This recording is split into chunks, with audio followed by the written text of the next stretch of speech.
Bom dia a todos os seguidores do IRI e da Contracorrente. É um imenso prazer receber e conversar nessa manhã com autores da nossa editora, o Valdir Simão e agora o Renato Polillo, cuja obra é o objeto do nosso encontro de hoje. O Dr. Valfrido Ward teve um compromisso inadiável e não vai poder participar, mas como nós todos sabemos, ele é uma referência na advocacia, jurista, presidente do IRI e autor e coautor de obras da editora Contracorrente, assim como o ministro Valdir Simão. O ministro Valdir Simão também é uma referência na advocacia, tem uma larga trajetória no poder público, foi ministro-chefe da CGU e também ministro do Planejamento, e também é diretor do IRI. Como disse, ele é autor de livros da editora, como Leniência, Elementos do Direito da Conformidade, em coautoria com o Dr. Valfrido Arte. Todos esse pela Contracorrente. E o Dr. Renato Polillo é um advogado qualificadíssimo, sócio do ARD, também pertence aos quadros do IRI, e o nosso mais novo autor. Né? Como disse anteriormente, a nossa live de hoje vai se basear no livro dele. Eu agradeço muito a presença de todos e de todas e certamente teremos uma ótima conversa nesses próximos minutos. Eu, particularmente, tive o prazer de ler o livro do Renato e posso atestar que realmente ele é muito bom, muito qualificado e essencial para quem deseja compreender melhor não só a nossa lei anticorrupção, mas também o FCPA, uma legislação norte-americana que impactou e impacta muito a legislação de inúmeros países, né? E, como de costume, eu vou passar a palavra para o nosso mais novo autor, para que ele fale um pouquinho do seu livro e o que motivou a escolher o tema, como ele fez a pesquisa, e, na sequência, evidentemente, passo a palavra para o ministro Valdir Simão, para que fale um pouquinho do livro, né? O professor Valdir Simão, ele fez o prefácio da obra do Renato Polillo. Então, Renato, se você puder começar falando um pouquinho aí da sua obra, como foi o seu processo de criação, seria muito legal para a gente. Muito obrigado, Gustavo, pela apresentação. Muito obrigado, ministro Valdir Simão, também pela sua participação no webinar, pelas suas contribuições para a obra, pelo seu prefácio, seu gentil prefácio. Também agradeço ao IRI, aos meus queridos amigos do IRI, que possibilitaram a realização desse webinar, na pessoa do presidente, do meu querido amigo e sócio, Valfrido Vardi, que infelizmente teve um imprevisto e não pôde participar agora do webinar, e também estender os agradecimentos, antes de a gente responder a sua questão, Gustavo. Eu gostaria muito de agradecer ao meu orientador na tese de doutorado, o professor Carlos Alberto Dabos Maluf. O livro ele é fruto da minha tese de doutorado em Direito Civil, na Faculdade de Direito do Lago São Francisco, defendida no ano passado, e foi meu orientador que deu o caminho ali das pedras e me ajudou no decorrer desse processo. Também agradeço a todos os membros da banca que contribuíram para a obra, né, com os comentários, com as críticas e observações, e também a meus familiares e amigos, né, meus pais, Edson e Sueli, que também estão acompanhando, estão assistindo, deram todo o suporte durante todo esse processo, a minha esposa Luana, aos meus filhos. Eu brinco que quando eu comecei o doutorado, eu só tinha um filho, Luca, que na época tinha 1 ano. Terminei o doutorado com o segundo filho com 1 ano também, que é o Nicolas, né? Então, o processo, você vê que foi árduo também, levou um tempo, teve tudo isso, fez parte também desse processo. E agora, entrando, né, na questão da concepção do tema, como eu disse, ele surgiu com o meu projeto, na época, para ingresso no doutorado da Faculdade de Direito do Lago São Francisco, e naquela época, em 2014, como vocês lembram bem, foi um momento em que o Brasil passava por aquele momento turbulento, por assim dizer, né? Começando Lava Jato, questão da Copa do Mundo, a Copa das Confederações, que ocorreu no ano de 2013, a edição da lei anticorrupção, enfim. Então, um tema atual naquele momento, e ainda continua sendo, evidentemente, mas naquele momento a gente viu esse impacto, né, na sociedade como um todo, e principalmente na área do direito, e eu vi ali a oportunidade realmente de desenvolver um estudo acerca do tema, né? E como civilista, eu tentei, de alguma forma, então, puxar, né, a sardinha para o meu lado, e daí que surgiu a ideia, então, de escrever um tema, né, uma tese sobre, inicialmente, né, o título original da minha tese, Responsabilidade Civil na Lei Anticorrupção, e a partir dali a gente pôde desenvolver nos anos seguintes o nosso trabalho, né? No decorrer desse período, e a gente vai poder conversar aqui com mais profundidade sobre isso, também tive a oportunidade de trabalhar e estudar nos Estados Unidos por um período aí de quase um ano e meio, e pudemos também nos aprofundar em questões de direito internacional, notadamente o FCPA, que é algo que é o grande paradigma para a área de combate à corrupção transnacional, né?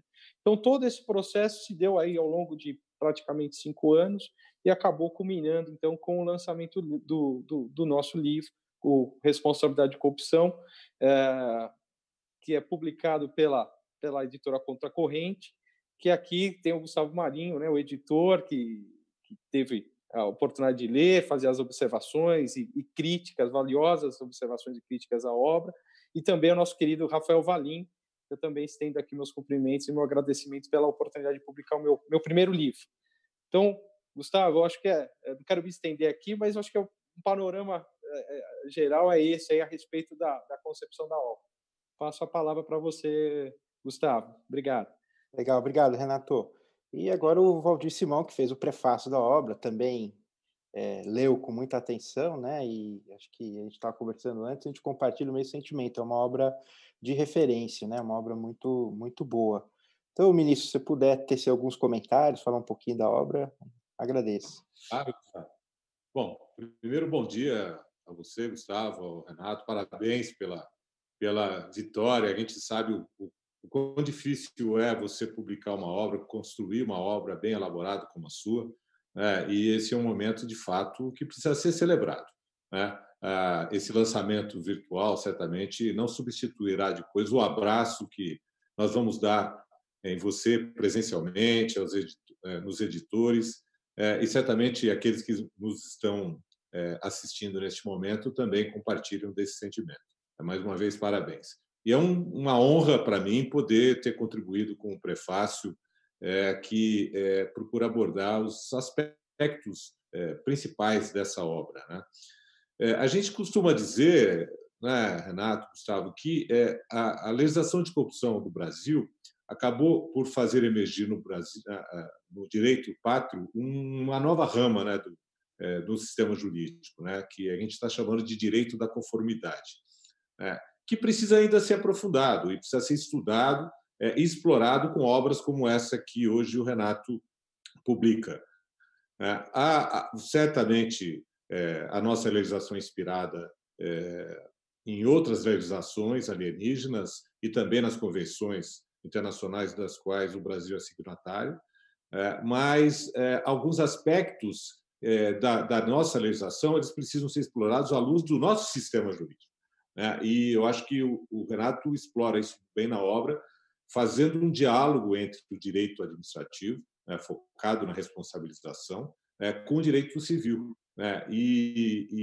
Mas antes disso, eu queria assim explorar a importância, principalmente da segunda parte do livro, nesse mergulho que o Renato faz no FCPA. O Renato teve a oportunidade de trabalhar numa grande banca de advocacia nos Estados Unidos, em Nova York, e estudou lá e pesquisou sobre esse tema. E o FCPA ele precisa ser desvendado por todos aqueles que querem compreender o nosso sistema anticorrupção, nosso sistema legal anticorrupção, até porque ele inspirou o nosso sistema. E hoje, principalmente no caso do suborno transnacional, há um diálogo entre não só as legislações, mas os próprios sistemas, as próprias instituições sancionadoras, elas estão trocando informações cotidianamente, né? E a tendência é que a gente tenha, num futuro muito próximo, uma coordenação desse processo de apuração de suborno transnacional que envolva todos os países, as instituições envolvidas. Então, é muito importante essa abordagem que o Renato fez E partindo para o cerne, para o conteúdo, para o core do livro, essa questão da responsabilidade civil, né, que ainda é muito pouco explorada, né? A gente precisa ainda, nós não temos ainda uma jurisprudência firme que aponte qual vai ser a análise ou o caminho que o judiciário brasileiro vai seguir acerca de eventuais processos de responsabilização na esfera civil. E como é que essa responsabilização dialoga com a responsabilidade objetiva prevista na lei de corrupção, que prevê sanções no âmbito administrativo, né? E mais ainda, né, como é que essa legislação vai dialogar com a própria legislação sobre improbidade administrativa, a Lei 8.429, né, que está num momento também de discussão, de reflexão, de tentativa de aperfeiçoamento para que a gente possa ter uma legislação que iniba a conduta ilícita, que pode eventualmente causar prejuízo ao erário, à administração pública, mas também que ela seja capaz, num sistema de detecção, de garantir recuperação de valores desviados. Então, eu estou muito feliz porque eu acho que a gente ainda precisa de obras como essa para que a gente consiga avançar nessa construção de uma legislação e de uma jurisprudência que aponte para todos nós, advogados, empresas, os próprios órgãos sancionadores, um platô de legislação que seja compreensível, que seja aplicável e que seja, antes de mais nada, pedagógico no comportamento e na construção de relações entre o setor público e o setor privado mais íntegras, mais transparentes, o que é essencial para a melhoria do ambiente de negócio. A gente nunca pode esquecer que há um impacto negativo dessa confusão entre o público e o privado ou da corrupção no ambiente de negócios. A corrupção, essa relação eventualmente promíscua entre o setor público e privado, afasta os bons investidores, traz sempre uma preocupação adicional, por exemplo, em aquisições, nas decisões de investimento nos diversos países. Essa é uma dimensão, junto com a burocracia, com a dificuldade de fazer negócio. Essa questão da corrupção também é um pilar importante na decisão. Então, e o que a gente vem construindo, eu acredito que nos últimos anos, muito por conta do trabalho que foi feito de desvendar essas relações promíscuas entre o setor público e privado, mas principalmente pelo aprimoramento da legislação e o fortalecimento institucional do aparato de proteção do Estado. Eu acho que é uma construção que está nos levando para esse ambiente de negócios e para um sistema normativo, jurídico, sancionador mais eficaz, mais compreensível e, principalmente, que seja mais justo, né? Que tenha sempre em consideração que a aplicação de sanções ela precisa ser equilibrada, tem que ser proporcional à conduta e tem que garantir a continuidade dos negócios das empresas. Então, esse eu acho que é o cerne do que se pretende. E o livro, mais uma vez, o livro do Renato, ele se insere nesse ambiente doutrinário, nesse sistema doutrinário, de uma forma a preencher algumas lacunas que ainda existem. Então, mais uma vez, foi uma honra, um grande prazer e parabéns, Renato, parabéns, Gustavo, a Contracorrente, por essa publicação. Foi um prazer, viu, isso, Valdir? Foi assim, muito bom a experiência de ler participar da revisão desse livro. E, com base na sua fala, algo que me chamou muita atenção é a parte histórica, o capítulo 2 também, porque o Polillo ele passa, né, desde a antiguidade, uma análise da ideia de corrupção ao longo dos séculos e chega até a época do FCPA, né, que teve um fato histórico lá relevante, um problema com o presidente Nixon, se não me engano, né, lá nos Estados Unidos, e que desencadeou toda essa legislação. Aí, Polilo, eu não sei se você puder falar um pouquinho desse contexto histórico do FCPA, porque foi a partir daí, não é isso, que tudo se desencadeou, né? Todas as outras legislações, ele se espalhou para o mundo. Hoje a gente vive até uma jurisdição global americana com base no FCPA. Se você puder falar um pouquinho para a gente desse histórico, seria muito bom. Sim, muito obrigado. Ministro Waldir, muito obrigado pelas palavras. Realmente é uma honra tê-lo aqui, tê-lo como amigo e como sócio também no Vale de Advogados. É uma oportunidade única, né? A gente desenvolvendo a tese, ter a oportunidade de se consultar, por assim dizer, com o ministro da CGU, né? Ex-ministro da CGU, que estava ali no front, que regulamentou a lei anticorrupção. Então, foi um privilégio, realmente, durante esse processo, ter tido a oportunidade de me consultar com o ministro Waldir. E também com o Leandro Daello, que é o nosso outro sócio, ex-diretor-geral da Polícia Federal, que também estava à frente da Lava Jato. Então, foi uma contribuição fundamental e um grande privilégio, né, no decorrer desse trabalho, ter tido essa oportunidade. Então, mais uma vez, registro aqui meu agradecimento ao ministro Waldir e também ao nosso querido Leandro Daello. Agora, voltando à questão do FCPA, Gustavo, realmente, como você bem pontuou, acabou sendo um marco no combate à corrupção transnacional, né? O FCPA ele surge ali logo depois do escândalo de Watergate, que culminou na renúncia do presidente americano Richard Nixon em 72. E naquela época já havia não digo uma investigação, mas já havia uma ideia de combate à corrupção conduzida ali pelo Congresso norte-americano.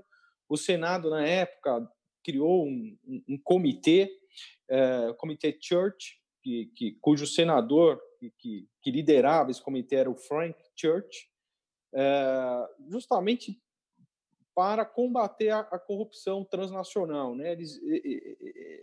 E nesse comitê foi apurado, na época, né, pagamento de subornos, de propinas na monta de $300 milhões, né? Hoje é um valor absurdo, imagine naquela época, na década de 70. Né?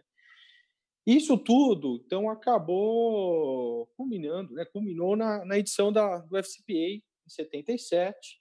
O presidente nos Estados Unidos era o Jimmy Carter já, né? E, no primeiro momento, representou, né, foi uma resposta ao governo, né, americano à prática de corrupção, mas ali demorou para pegar. Né? A gente foi fazendo essa análise histórica. Foi uma lei que na época, inovadora, né? Ainda é, de certa forma, e com poucos países, né, aderindo. Né? Na época, as grandes nações, Inglaterra, Alemanha, França, né, com grandes multinacionais, elas não coibiam a prática de corrupção. Né? Pelo contrário, às vezes até incentivavam com benefícios fiscais. Né? Então, dentro desse contexto, a lei da FCPA demorou a decolar, porque as empresas americanas, de certa forma, perdiam ali uma vantagem competitiva. Né?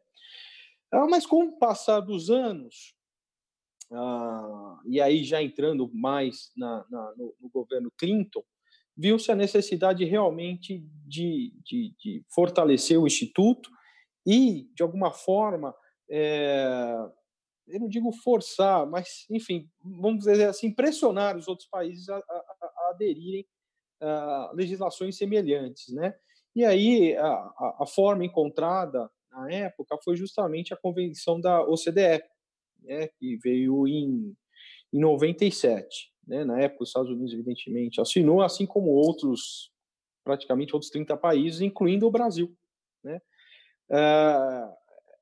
E essa convenção, de certa forma, trouxe elementos essenciais do FCPA.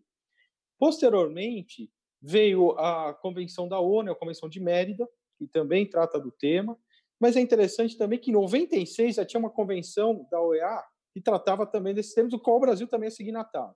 Então você já tinha esse arcabouço jurídico por conta dessas convenções, desses tratados internacionais. Então, acabou sendo algo natural depois para o Brasil, como a gente vai poder conversar, aderir a essa nova forma de combate à corrupção transnacional, que surgiu justamente lá com o FCPA.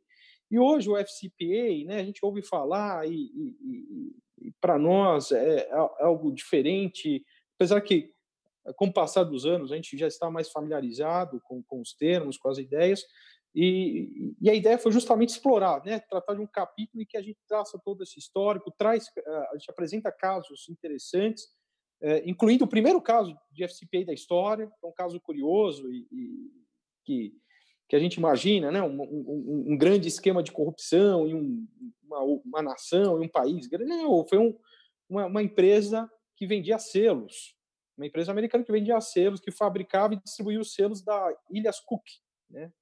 E é uma história interessante, enfim, foi o primeiro caso, né? A gente imagina um caso relativamente simples, tanto é que na época a empresa que fez um acordo com o DOJ, a empresa americana fez um acordo, pagou uma multa hoje, de certa forma, irrisória, né, comparado com os valores que a gente tem encontrado, $50 mil, né?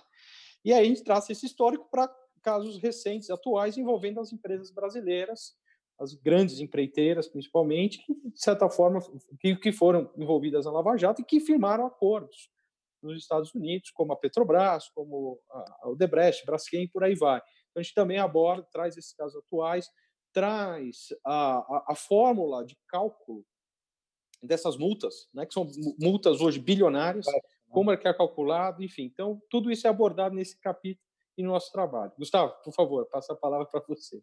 Eu me empolguei Gustavo, aqui. Antes de você falar, é aqui um amigo nosso que queria também dar um alô para o... Opa! Legal. Boa tarde a todos. Doutor Polilo, primeiro, obrigado pelas palavras, mas eu acho que nós precisamos só relembrar o senhor de uma boa viagem para Nova York, para um evento, para alguns encontros profissionais. E aí eu digo a todos que eu tive a oportunidade de ter uma grande parte dessa obra quando ela estava sendo formatada, e os senhores já imaginam como ela ajudou para participar daqueles eventos e vamos dizer assim, do nosso trabalho profissional em Nova York. Doutor Polilo, obrigado pela obra, obrigado pela companhia, obrigado por ser esse grande amigo e sócio hoje que nós temos. E digo a todos que a leitura do livro nos possibilitou fazer um grande evento e trabalho em Nova York. Deixe de ser humilde e conte essa história. Eu muito mais que eu ao amigo. Deixa eu passar o Simão para não interromper mais. Leandro, muito obrigado pela surpresa. Poxa, fico muito feliz, realmente emocionado aí pela sua participação e realmente aquela viagem para Nova York, que teve a sua brilhante apresentação e inesquecível, né? Foi muito, muito prazerosa e a gente pôde ali também trocar muitas ideias sobre esse capítulo especificamente da FCPA. Então, mais uma vez, muito obrigado e obrigado pela surpresa. Uma honra. Que isso, obrigado. Tchau, senhores. Até mais, até mais. Mais uma testemunha aí, relator, da qualidade da sua obra. Ministro, se o senhor tiver alguma consideração, senão eu vou para a próxima pergunta também. Não, pode fazer, pode fazer. Aí a gente vai trocando ideias aqui. Legal. A minha pergunta, acho que o ministro também qualificadíssimo para responder. No capítulo lá de FCPA, Renato, você fala do peeling on, né? Ou seja, múltiplas sanções aplicadas por diversas jurisdições, o que dificulta ou torna muito onerosa a celebração dos acordos lá nos Estados Unidos e como eles começaram a resolver esse problema, né? Qual a visão de vocês, e aí, Renato, ministro, sobre esse problema da ausência de guichê único, né, aqui no Brasil, e na obra do Polilo ele deixa também um indicativo muito interessante da criação de uma autarquia, né, para ajudar na celebração desses acordos. Eu queria saber a opinião de vocês, porque me pareceu esse um ponto muito interessante do FCPA, desse contexto norte-americano que a gente poderia pensar aqui para o Brasil, né? Se você quiser começar, ministro? Tá, pois não. Bom, assim, eu tenho uma percepção, uma visão e opinião muito particular em relação a isso. que certamente não é alinhada a 100%, a maioria dos advogados que militam nessa área. Eu acho muito importante que eu não acredito em balcão único, não acho que essa seja uma realidade possível no Brasil. Por uma questão assim muito clara, quer dizer, o nosso sistema jurídico ele não comporta esse tipo de estrutura sancionadora. Veja que o próprio Ministério Público, a discussão que você tem hoje no Ministério Público sobre autonomia, sobre independência de cada um dos ofícios, e esse é um tema que eu acho que é muito caro, né? A independência das instâncias para o sistema sancionador brasileiro. Há também nós temos já, do ponto de vista, por exemplo, de apuração de prejuízos, de danos ao erário, quer dizer, uma sedimentação de um processo que foi construído ao longo de décadas, né? Que é liderado hoje por um sistema de prestação de contas e tomadas de contas que é muito maduro, né? E já foi internalizado pela própria administração pública. A confusão, talvez, aqui, e essa talvez seja a pior dificuldade, é quando a gente coloca na mesma mesa os interesses das pessoas físicas, né? E os interesses das pessoas jurídicas, que acabam por concorrer entre si em relação à prioridade. E eu sempre defendi que o interesse da pessoa física não pode se sobrepor ao interesse da pessoa jurídica, que é coletivo, é de interesse público. A empresa é uma instituição que tem uma função social, e essa função social ela precisa ser vista sob essa ótica do interesse público.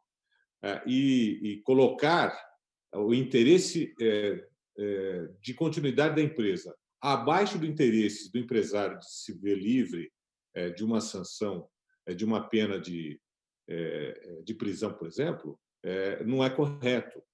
E a gente viu um pouco isso durante esse período da Lava Jato.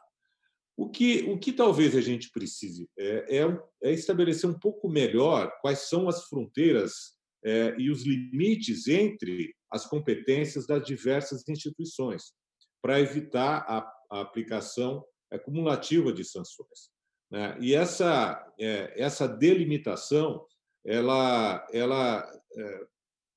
precisa ser feita com muito cuidado, porque qualquer mudança neste momento no arcabouço legal, principalmente na lei anticorrupção, será uma mudança perigosa. Nós temos, Gustavo, vários projetos de lei tramitando no Congresso Nacional, muitos que foram apresentados com boas intenções à época da Lava Jato, principalmente em 2015, 2016, né, trazendo clareza, mas hoje, alguns desses projetos, se você analisar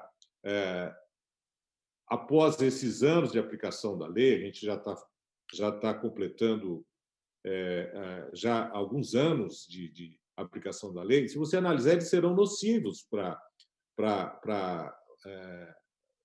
o sistema sancionador. Então, eu diria que ainda talvez não seja o momento. O que a gente está percebendo é que as instituições estão procurando convergir nos seus entendimentos, nas suas interpretações da lei, também respeitando uma outra as suas competências institucionais, isso é muito importante, né? E estabelecendo-se, portanto, um certo limite que dê um pouco mais de segurança jurídica ao processo sancionador e, principalmente, aos acordos de leniência. Eu acho que a gente está caminhando bem, nós temos um conjunto já de aplicação de sanções em todos os estados e vários municípios com base na lei anticorrupção. Os acordos de leniência estão acontecendo também no âmbito dos estados, não só na União, e nós temos que ter um pouco de paciência, que as coisas vão se organizar certamente com respeito à legislação, com o direito da própria empresa, mas principalmente com esse fundamento, com esse princípio de preservação da entidade empresarial.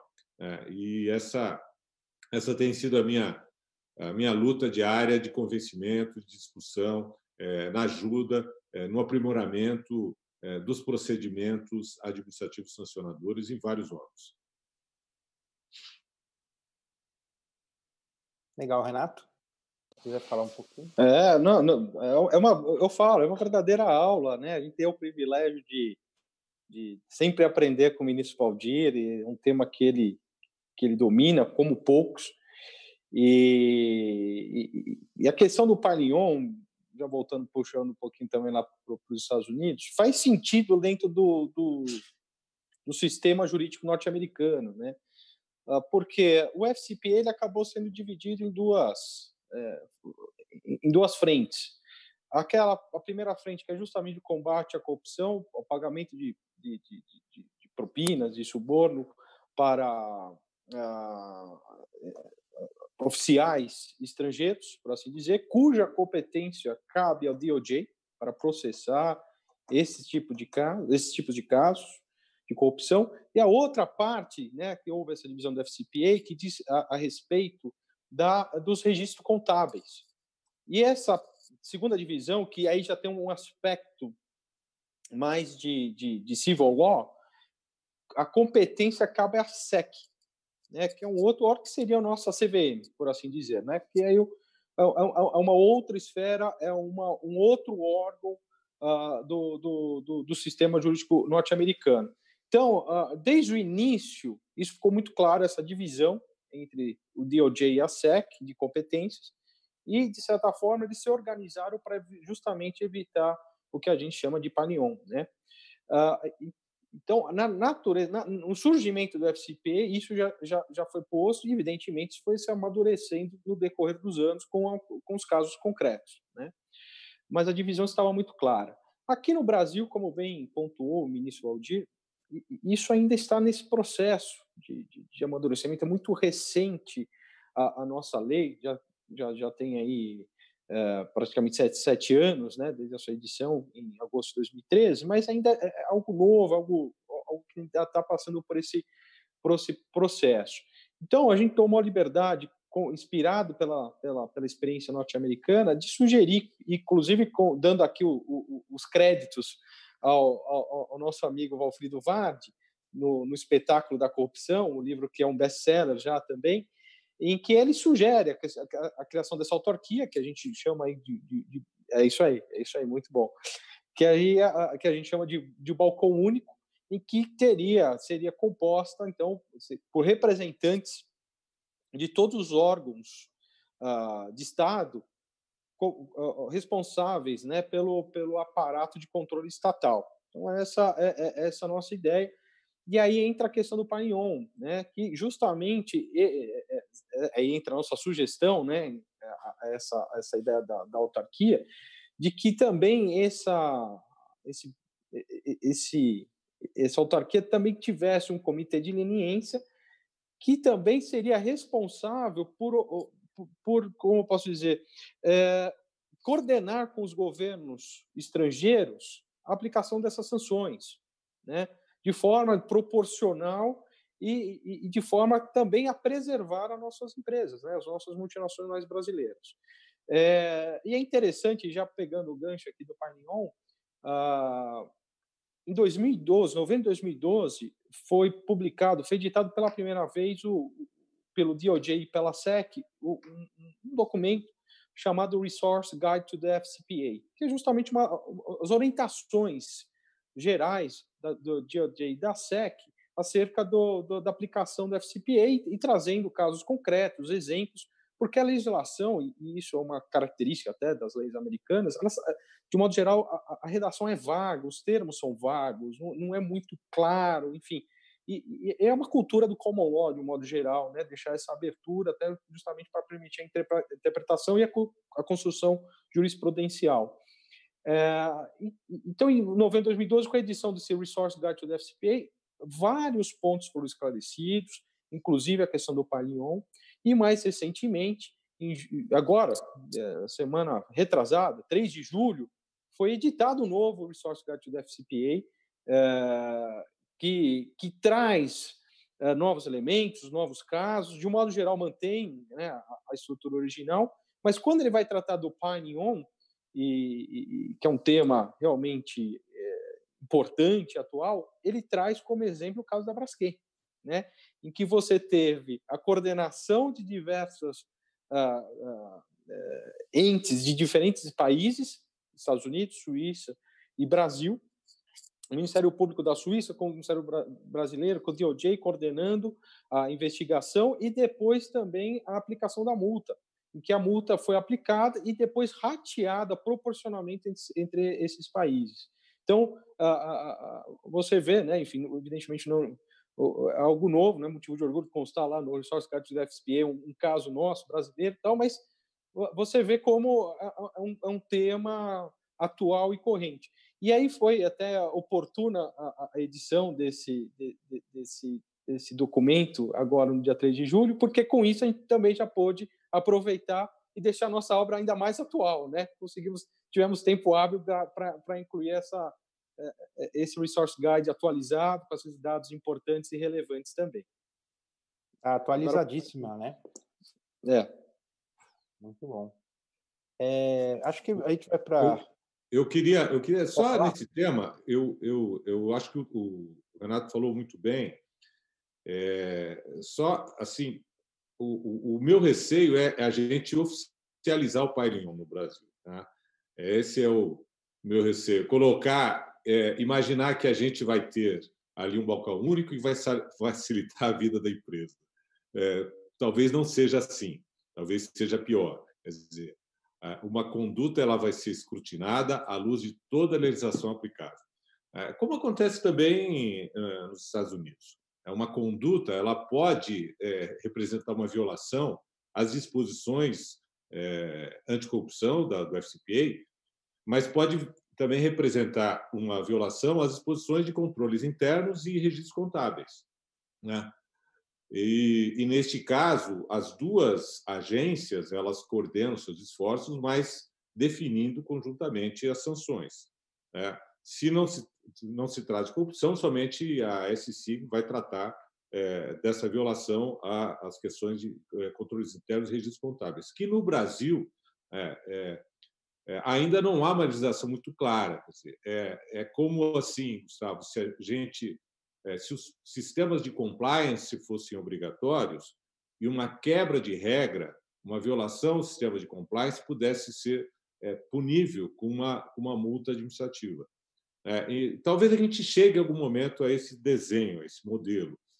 Mas hoje uma violação, uma quebra de regra de conformidade, uma violação de regra de conformidade não representa ou não impõe à empresa uma responsabilização administrativa, né? Em alguns casos, você pode ter alguma disposição da CVM que foi violada, é claro, mas a falta de registro contábil preciso, de por exemplo, interação com um agente público, não representa uma violação punível pela legislação. Então, mais uma vez, eu acho que a gente está caminhando na construção desse sistema e lembrando que nos Estados Unidos o FCPA ele amadureceu depois de algum tempo, né?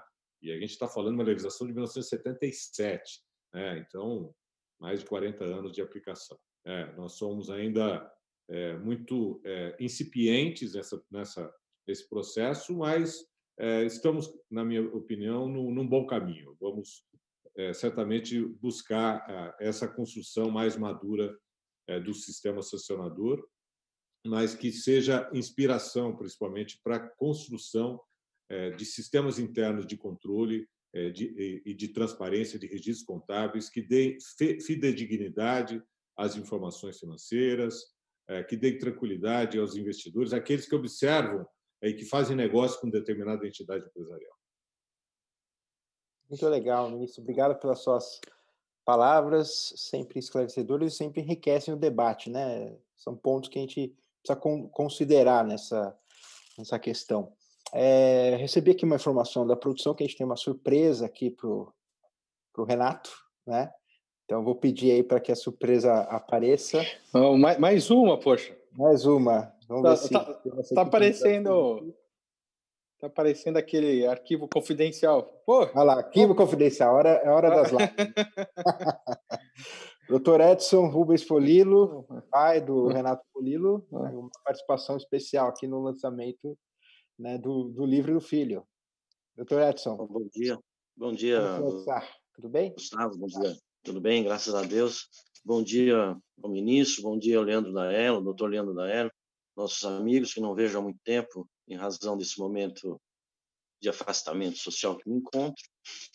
E é com muito orgulho e honraria que participo desse lançamento do primeiro livro do Renato, fruto de sua tese, brilhante tese defendida. Eu assisti a defesa dele na USP, e a gente só tem alegria e honra em estar aqui cumprimentando o Renato, desejando toda a sorte e que tudo corra bem aí para alguma coisa. Não sei se estão me ouvindo. Sim, estamos sim. Estamos sim, pode falar. É que deu uma parada. Então, continuando, é uma honraria para a gente aqui ter o Renato num ambiente tão bacana, e com pessoas tão importantes, e com esse primeiro livro, tendo o prefácio do eminente ministro Valdir Simão, tendo a companhia do delegado-geral da Polícia do Tempo, da Lava Jato, que tem tudo a ver com o tema Dr. Leandro Daello, e o ministro Simão, como já foi dito aqui, foi o ministro que regulamentou a lei anticorrupção no país, né? Então, tá bem. Acompanhamos, é mérito próprio dele, né? O esforço dele, enfim, temos o apoio aí. Legal. Parabéns, senhor. E agradeço, aproveitar, Gustavo, mais um minutinho, para agradecer as alegrias da paternidade, né, que ele tem me dado, me deu e tem me dado sempre, e o próprio nome que eu batizei ele diz tudo. É verdade, Renato. Todas felicidades. Viu? Parabéns à Contracorrente também pela publicação do livro. Obrigado, foi uma honra, viu? Muito obrigado pela generosidade de todos com o meu filho. Parabéns, doutor Edson. Tchau, tchau. Deixa eu ver que eu troquei aqui, eu vi no seu ombro esquerdo, eu vi o GRU, eu troquei aqui, ó. Fiquei com receio de que traria algum fragmento na memória, de lembrança que o senhor possa trazer na memória, eu troquei aqui. Bem, obrigado, poxa, obrigado ótimo dia a todos, viu? Muito obrigado. Obrigado pela participação, obrigado pela surpresa, um privilégio. Eu quero agradecer e cumprimentar também o técnico de som e de imagem do IRI, o Daniel Oliva, que está aqui desde cedinho, podendo me colocar no ar aí. Eu ainda não sou dinossauro, mas tenho alguma dificuldade aqui com isso. Obrigado também ao técnico do IRI aí. O Daniel Oliva é nota 10 e, poxa, eu tenho certeza que teve o dedinho dele aí, porque você já é famoso nos nossos webinars, né? Você é um dos espectadores mais fiéis desde o primeiro webinar aí, já são quase 100. Queria que você acompanhou quase todos. Estou inscrito, estou sempre inscrito, acompanhando, porque é de muito interesse e também porque estou aqui isolado, né? Há mais de 100 dias. Quando começou as lives da web, eu já estava isolado socialmente aqui, então fico enriquecendo meus conhecimentos com os escolhos oferecidos pelos técnicos e professores do AIRE aí, né, todos vocês. Então, parabéns ao AIRE também. Quero cumprimentar também o Valfrido, que ficou emocionado hoje e ficou em casa, né? Tá, obrigado pela participação, pela surpresa. Meu pai você merece, viu, filho? Advogado também. Obrigado. Tchau, advogado, um beijo no coração de todos. Obrigado. Obrigado, doutor Edson. Advogado e sempre serviu como fonte de inspiração. Então, com isolamento também a gente tem respeitado, tem mantido a distância. Então, fica o meu abraço virtual em breve. Espero ver você, a mamãe também. E muito obrigado mais uma vez, amo vocês. E, evidentemente, esse trabalho também tem grande parte a colaboração de vocês, a contribuição de vocês. Muito obrigado por tudo. Muito grato. Amém. Tudo isso vai passar, vai ficar bem e vamos nos encontrar logo. É isso aí. Obrigado, pai. Obrigado. Tchau. É isso aí, gente. Muito. Gostou da surpresa aí, Renato? Gostei, poxa. A gente. É engraçado porque quando teve a aprovação da banca e foi uma aprovação com distinção, né? Deixou a gente muito, muito feliz. Foi algo realmente, de certa forma, até inesperado, mas. E veio a recomendação para publicação, né? E eu conversei com uma amiga que já tinha publicado alguns livros e comentei com ela sobre essa questão, e ela falou, a primeira coisa que ela falou foi justamente: Renato, vai ser seu primeiro livro publicado. Você vai ver só como é uma experiência única, né? Você publicar o seu livro e o lançamento, como é marcante. Você vai ver seus amigos, familiares, é uma celebração, né? E isso me marcou muito. Isso faz um ano, né, que eu tive essa conversa. E um ano depois estamos aqui fazendo um lançamento virtual, lógico, diferente. Estamos entre amigos, recebi várias mensagens. Mas é legal também, pô. Mas é muito legal também, evidentemente. E essa surpresa foi a cereja do bolo também desse momento tão marcante, tão especial da minha vida. Então, mais uma vez, eu agradeço a todos vocês.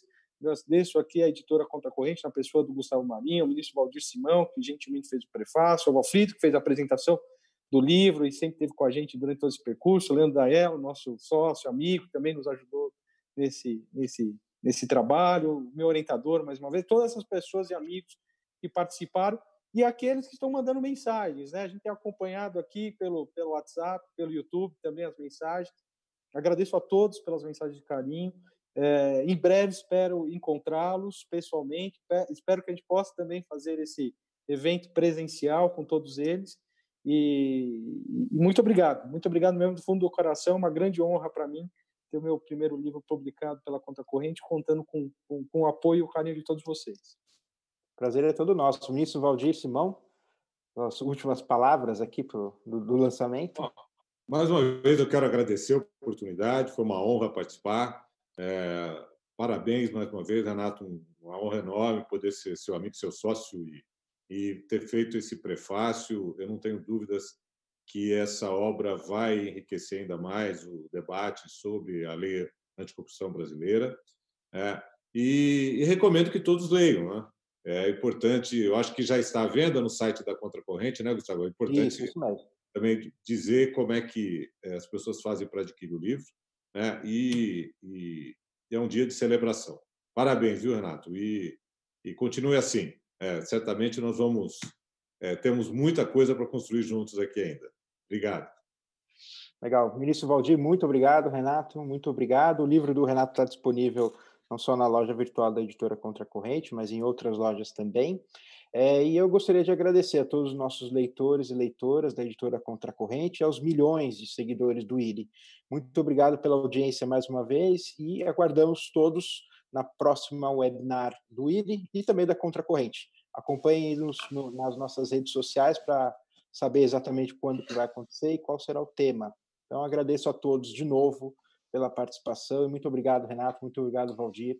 Renato, especial agradecimento por ter dado o prazer, a honra de podermos editar o seu livro, que certamente vai ser uma referência na área. Muito obrigado, um bom dia a todos e um abraço virtual a todos vocês. Tchau, tchau, até mais. Bom dia, tchau, tchau.